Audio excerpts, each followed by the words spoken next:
Now at 5 a.m. on WKYT this morning, friends and family members are preparing to say goodbye to a Jessamine County paramedic as he will be laid to rest later today.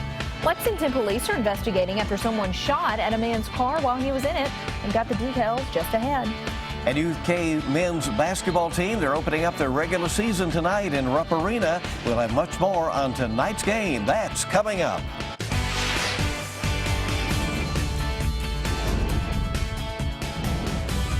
This is WKYT This Morning. Good morning and welcome into you on this Friday. I'm Rebecca Smith. It is Friday and I'm Bill Bryan, and we're glad you're with us. The weekend is almost here. It's going to be a chilly one, it looks like. That may be a kind word, really.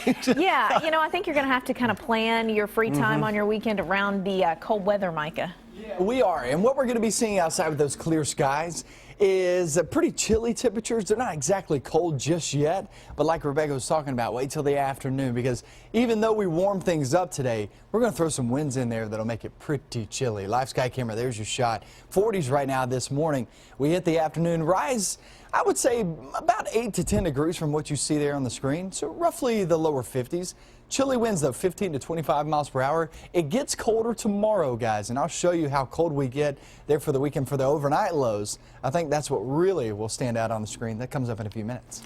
Michael, we'll see you then. Thank you. Just days after a Richmond police officer was laid to rest, friends and family will now say their final goodbyes to another first responder. It's been a difficult week. Jessamine County paramedic John Mackey's funeral is scheduled for later this afternoon. Mackey, of course, died Monday, days after being hit by a car while on duty. Mike Byers joining us from Nicholasville, where the funeral will be held. Good morning. Good morning, Bill and Rebecca. That's right. I'm standing out front of Bethel Harvest Church in Nicholasville, where for the second day in a row, our area will bury a first responder who was killed in the line of service. The funeral service for Jessamine County paramedic Jim Mackey is scheduled to begin at 2 p.m. This after, according to Nicholasville police, Mackey and another paramedic were on duty last week when their ambulance was clipped by a car. Police say as Mackey got out of the vehicle that he was struck by another car. He died on Monday at UK Chandler Hospital. Like for the fallen police officer Daniel Ellis, who was laid to rest yesterday, there has been no shortage of people reaching out and stepping up to show their support for Mackey, his family, and the community. That will continue today here at Bethel as loved ones say their final goodbye to the man who served their community for 16 years. Now, Kentucky Governor Steve Beshear has directed that state flags at all office buildings be lowered to half staff in honor of the fallen paramedic. In Nicholasville, Mike Byer, WKYT. All right, thank you so much, Mike. It's been a very difficult time. It really has, yeah, and another difficult day ahead there in Jessamine County. Yeah, well, Lexington police say a man is recovering this morning after someone fired shots into his car early this morning. Happened about 1:30 this morning at the 3500 block of Kennesaw Drive, and shortly after, police say the man showed up at St. Joe East with some injuries. WKYT's Michelle Chamberlain joining us live from the hospital with an update on the investigation. Michelle, good morning. Good morning. Yes, scary situation here in Lexington. Just imagine driving down the street and getting your car shot at. That was the case for two men. One ended up here at St. Joseph East Hospital. Now, police say they received a call for shots fired near Armstrong Mill and Kennesaw Drive in Lexington, but they couldn't find anything. Later, around 1:30 this morning, police say that someone showed up at St. Joseph East saying glass got in their eye after someone shot out their car window. Police do believe this incident is related to the shots fired call they received earlier in the night. Now, the victim said he was driving down Armstrong Mill when someone shot out his back window. He had someone in the passenger seat. Now, police say they're unsure which person was injured. One of the victims was able to see a car driving off from nearby Kennesaw Drive. The men then drove off here to the hospital. Police say they did find several shell casings on Kennesaw, and they don't believe the victims were being targeted. Police say the men in the car were able to give them a description of that car. Now, police say they're now looking for a dark blue Dodge Charger. If you have any information, you are asked to contact Lexington Police. Live in Lexington, Michelle Chamberlain, WKYT. All right, thanks so much, Michelle. A man who applied to be a police officer in Michigan actually turned out to be wanted in central Kentucky. The Wayne County Sheriff's Office in Michigan arrested 25-year-old John Rose. Deputies say Rose applied to be a police officer in Detroit back in September.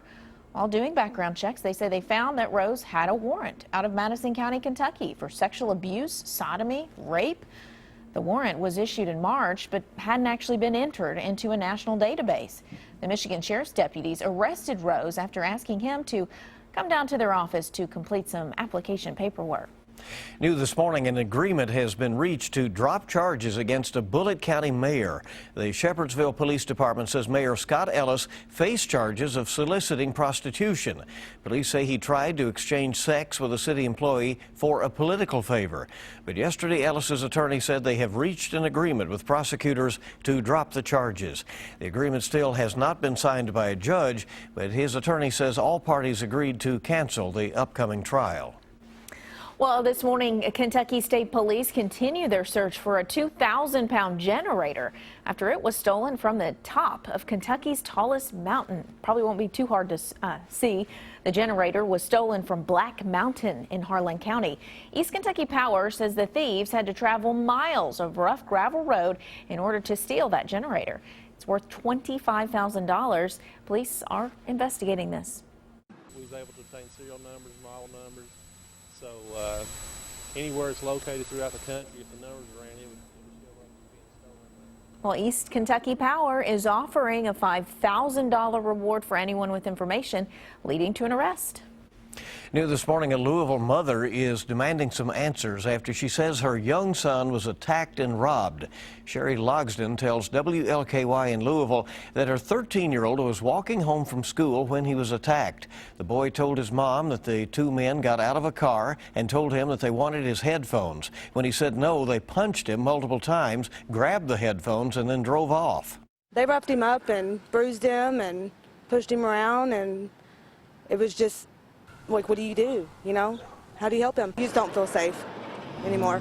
Logsden says her main concern now is warning other parents to be on the lookout for crimes. She hopes the attackers are caught soon so that her son can feel a little safer. Well, we now know when a religious theme park in northern Kentucky will open to the public.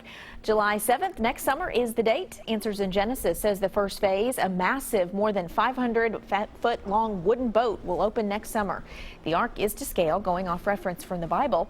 The plan is to have more than 130 exhibit bays, some with live animals inside. According to Ken Ham, over 10 years, they expect an economic impact of $4 billion and 20,000 jobs. That's according to some research that their team of experts did. We asked Ham if he has hopes that tax credits will be restored with the help of Governor-elect Matt Bevin. We would like to see a ruling from the judge because, you know, there's been a lot of talk out there from some of the secular groups and accusations. So I think it's really good that it's in the courts and let a judge make the decision on the basis of the law. Well, Governor-elect Bevin says if the Commonwealth can legally provide financial incentives for the project, he will support doing so.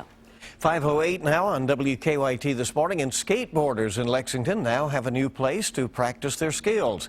Lexington city officials cut the ribbon on the new Berry Hill skate park. It's on Buckhorn Drive. City officials say the park features a flow bowl as well as a snake run and a street section along with stairs and rails. Some skateboarders told us that they didn't know if the park would ever be built, but they're happy that city officials have gotten it done.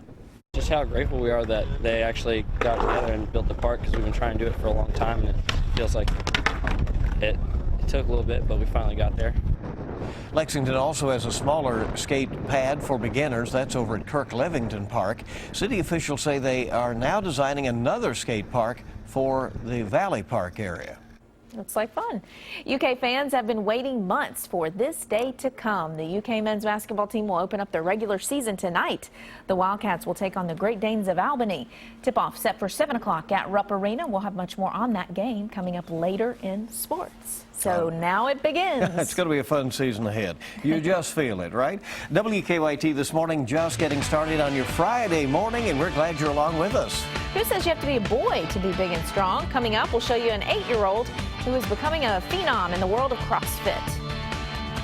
And we're looking at those cool temperatures out and about. They'll be chilly this afternoon, which means you throw in that wind. Yeah, it's not going to feel that great. We get even colder tomorrow. I'll show you that in your weekend forecast coming up.